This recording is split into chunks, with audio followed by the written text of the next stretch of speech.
Hello everyone, last lecture we have discussed the first problem of working capital. In this problem we have prepared statement showing working capital. Okay, in this working capital we have discussed prepared statement showing of working capital for the year ended 31st March 2020. This is the stock of raw material, stock of work in progress, and stock of finished goods we have discussed. Okay, today we are going to learn the next element or next factors of current asset.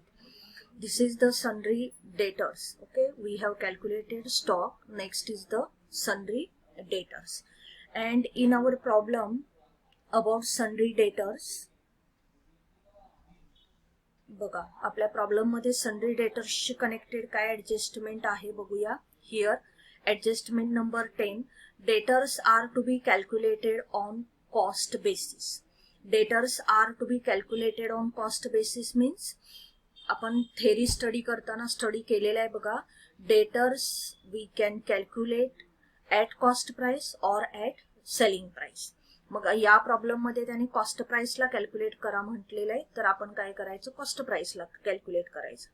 Next काय दिलेलं आहे बघा, 20% of the customers pay 1 month in advance.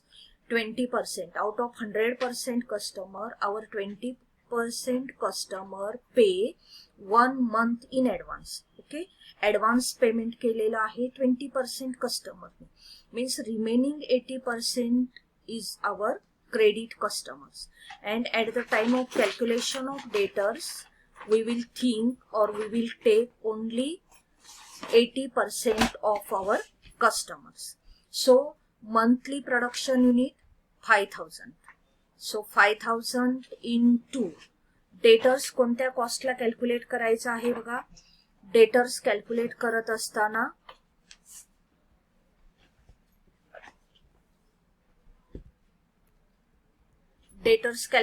असताना त्यांनी problem मध्ये आपल्याला at cost calculate करायला सांगितलेलं आहे. त्याच्यामुळे डेटर्स काय करायचं, ऍट कॉस्ट कॅल्क्युलेट करायचं.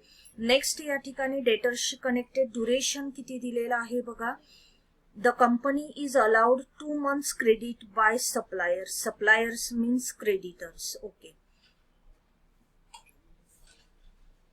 फर्स्ट ऍडजस्टमेंट आहे बघा. The company extends 2 months credit to the debtors.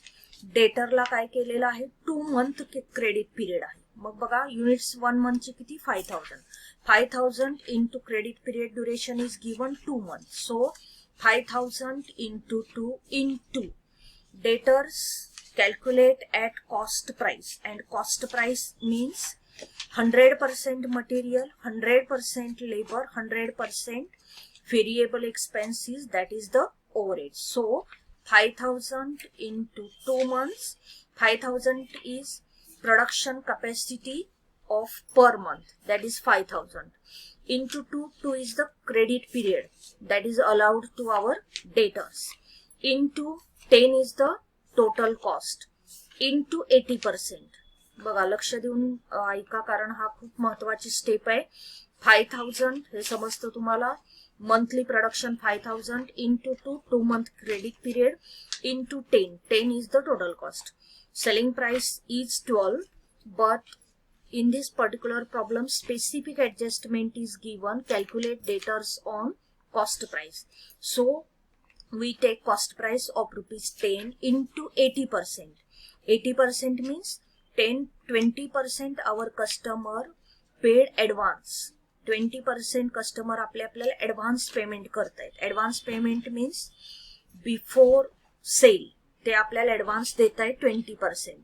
Remaining is our credit customers, that's why into 80%. परत एकदा कॅल्क्युलेशन बघा, 5000 into 2 into 10 into 80%, and amount is 80,000. This is the amount of sundry debtors. This amount we require to kept as a working capital. Cash and bank balance is directly given in the problem, that is the 25,000. बघा cash bank balance ची कोणतीही adjustment कधीच नसते. जे direct balance दिलेला आहे as it is आपल्या statement मध्ये घ्यायचं. 3 असेट्स झाल्या बघा. Stock divided into 3 part. Stock of raw material, stock of work in progress and stock of finished goods.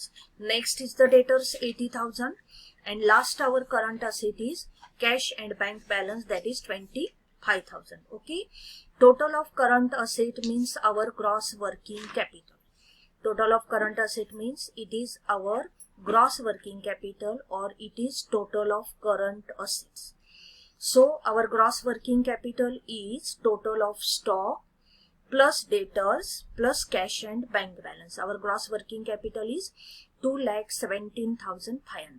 बघा, फर्स्ट अमाऊंट कॉलमला काय करायचं, जे काही फॅक्टर्स ऑफ करंट असेट असतील त्याची अमाऊंट लिहायची आणि नेक्स्ट त्याची जी टोटल असेल ती सेकंड कॉलमला घ्यायची. ठीक आहे, ग्रॉस वर्किंग कॅपिटल और we can say total of current assets 2,17,500. Next part is the less current liabilities. From total of current asset, we always deduct total of current liabilities or our current liabilities. Our first current liability is sundry creditors. Sundry creditors. Okay. Sundry creditors ची adjustment बघा, problem मध्ये काय दिलेली आहे. Suppliers means creditors. Okay. Adjustment number 5. The company is allowed 2 months credit by suppliers. Means our suppliers give us or allowed us 2 months of credit. बघा, आपले जे supplier आहेत, जे आपल्याला on the basis of credit goods supply करतात, त्यांनी आपल्याला काय केलेलं आहे, 2 मंथ पिरियड दिलेला आहे, क्रेडिट पिरियड. सप्लायर म्हटल्यानंतर कोणता कॉस्ट इलेमेंट कन्सिडर करणार आपण. बघा, सप्लायरचा कोणता कॉस्ट इलेमेंट सांगितला होता लास्ट लेक्चर. आपण काय सप्लाय करून घेतो, रॉ मटेरियल. म्हणून रॉ मटेरियल पर युनिट काय करायचं, सन्ड्री क्रेडिटर्सच्या ठिकाणी कन्सिडर करायचं. बघा, 2 मंथ पिरियड आहे. बघा, सन्ड्री क्रेडिटर्सच्या ब्रॅकेटमध्ये काय येणार, 5,000 monthly production into 2 month is the credit period into raw material per unit 5 rupees. बघा कसं केलं कॅल्क्युलेशन, इथं लिहिलेलं नाहीये माझ्या पीपीटी मध्ये, तुम्ही ते राईट डाऊन करू शकता. पॉज करायचं, लक्ष देऊन ऐकायचं काय सांगितलं जातं आणि त्या पद्धतीनं ट्रीटमेंट द्यायच्या.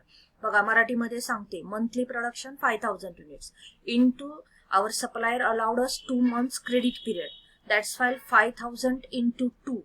क्रेडिटर म्हटलं की कोणता कॉस्ट एलिमेंट ऑलवेज आपल्या माइंडमध्ये असला पाहिजे, per unit raw material, per unit raw material किंवा raw material per unit. So 5,000 into 2 into 5 rupees. बघा किती येतं, 5,000 into 2 means 10,000 and 10,000 into 5 means we required 50,000 amount of working capital for sundry creditors. बघा, क्रेडिटरचं payment करण्यासाठी आपल्याला 50,000 रुपीची गरज असणार आहे. Next adjustment is given, it is related to outstanding expenses or accrued expenses, and always accrued expenses relates to wages or overheads. In this particular problem, adjustment number 9 is given, that is during production process wages and overheads accrue evenly. म्हणजे आपले जी काही production process सुरू आहे regular, त्याच्यामध्ये wedges आणि overhead हे काय असणार आहेत, जशा काही टर्म आणि कंडिशन दिलेल्या आहेत त्याप्रमाणे त्यांचं अॅक्रू असणार आहे, आउटस्टँडिंग असणार आहे, अनपेड असणार आहे. Next adjustment relates to outstanding wages and overhead is adjustment number 6. Wages and overheads are paid 1 month in arrears. In arrears means outstanding. Wages and overhead are paid 1 month in arrears. Carefully बघा, problem right down करा notebook मध्ये, तुम्हाला त्या ठिकाणी लगेच रेफरन्सला problem मिळेल. मला मिळत नाही म्हणून मी काय करते, प्रिव्हियस स्लाइड रेफर कराव्या लागतात मला. बघा, wages and overheads are paid 1 month in arrears. Means after completion of 1 month before starting or at the first day of the second month, we clear wages and overhead expenses. So outstanding duration unpaid time is 1 month. And for calculation of wages and overhead, आपण कोणता element consider करणार बघा, problem मध्ये आपल्या दिलेले outstanding wedges म्हटल्यानंतर काय करायचं, वेजेसची पर युनिट कॉस्ट लक्षात घ्यायची. दिलेले आहे इथे estimated cost element per unit, wedges per unit is ₹3 and overhead per unit is ₹2. बघा, क्रेडिटरचे ऍडजस्टमेंट सॉल्व्ह करताना आपण काय करत होतो, रॉ मटेरियल पर युनिट आपण कन्सिडर करतो. ठीक आहे, क्रेडिटर्सच्या बाबतीमध्ये, कारण क्रेडिटर आपल्याला कोणता इलेमेंट ऑफ कॉस्ट सप्लाय करतो, रॉ मटेरियल. लेबर किंवा वेजेस आपल्याला कोणतं इलेमेंट ऑफ कॉस्ट सप्लाय करतात किंवा त्यांची आपल्याला गरज कशासाठी असते, वेजेस, आणि त्यांच्यावरती आपण जे मनी स्पेंड करतो त्याला आपण वर्डिंग वापरतो वेजेस और labour. In this particular problem, we spend our cost structure shows we spend ₹3 per unit on wages. And next for overheads, it is ₹2. Overhead means it is variable expenses, but it is indirect expenses. Okay, direct expenses is material, labor, and direct expenses. Out of that, which is variable, which is indirect, that is called overhead. Okay. So labour and overhead period outstanding किती दिलेलं आहे त्यांनी आपण आता बघितलं होतं बघा. Wages and overhead are paid 1 month in arrears. Okay, 1 month duration आहे. आणि वेजेस आणि लेबरची कॉस्ट किती आहे बघा, वेजेस आहे ₹3 अँड ओव्हरहेड ₹2. ठीक आहे, आपण काय करूया बघा, हा अस्पेक्ट सॉल्व्ह करूया बघा. आउटस्टँडिंग वेजेस, या ठिकाणी तुम्ही आउटस्टँडिंग एक्सपेन्सेस लिहू शकता, त्याच्यामध्ये लेबर स्लॅश वेजेस लिहू शकता.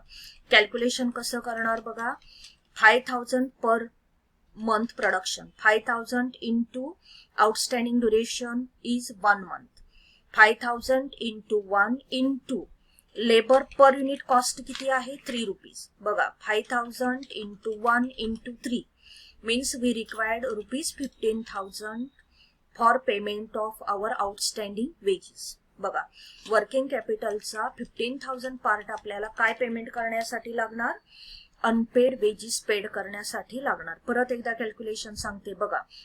5,000 is the monthly production unit into rupees into 1 is the outstanding period, that is all information given in the months, that's why 5,000 into 1 into labor cost per unit is ₹3. So 5,000 into 1 into 3 means we required 15,000 amount for payment of wages. Next is the overheads, and labor and overhead accrue period is same duration, same unpaid period आहे. त्याच्यामुळे ओव्हरहेडचं calculation कसं करणार बघा, 5,000 into 1, याच्यामध्ये change नाही होणार आहे, monthly production same राहणार. 5,000 into 1 is the outstanding period into overhead per unit cost is ₹2. So 5,000 into 1 into 2 means overhead expense is 10,000. Next is advance received from customers. Okay, आपल्या कस्टमरने बघा आपल्याला 20% ऍडव्हान्स दिलेला आहे. कस्टमरने आपल्याला ऍडव्हान्स दिलेला असेल तर ती आपली होते करंट लायबिलिटी. तर त्याचं कॅल्क्युलेशन कसं करायचं बघा, जे काय आपण डेटर्सच्या ठिकाणी 80% कन्सिडर केलं, सेम कॅल्क्युलेशन घ्यायचं आणि त्याचा 20% पार्ट हा ऍडव्हान्स आहे. बघा, मग डेटर्सचा आउटस्टँडिंग पिरियड 2 month होता. ठीक आहे, मग कसं कॅल्क्युलेशन इथं केलं होतं, 5,000 इंटू 2 इंटू 10 इंटू 80%. बघा, 5,000 इंटू 2 इंटू 10 इंटू 80% डेटर्सच्या ठिकाणी, कारण that is our credit sales. Advance means that is before selling 20% advance is received. आपल्याला ऍडव्हान्स मध्ये पैसे मिळालेले 20%, तर ती आपली करंट लायबिलिटी आहे. कोण आपल्याला ऍडव्हान्स पेमेंट करतं, डेटर्स पेमेंट करतात. त्याच्यामुळे डेटर्सशी कनेक्टेड जे काय ऍडजस्टमेंट असतील त्याच्या ट्रीटमेंट आपण ऍडव्हान्सेसला देणार. मग बघा कसं कॅल्क्युलेशन होणार, advance received from customers, or we can write here like as advance received from debtors. आणि या ठिकाणी ब्रॅकेट मध्ये कसं येणार बघा, 5,000 into 2 into 10 into 20%. 5,000 is the monthly production and sales unit, into 2 is the credit period, and into 20% is advance received, and 10 is our total cost. Because in this particular problem they have given calculate debtors on the basis of cost.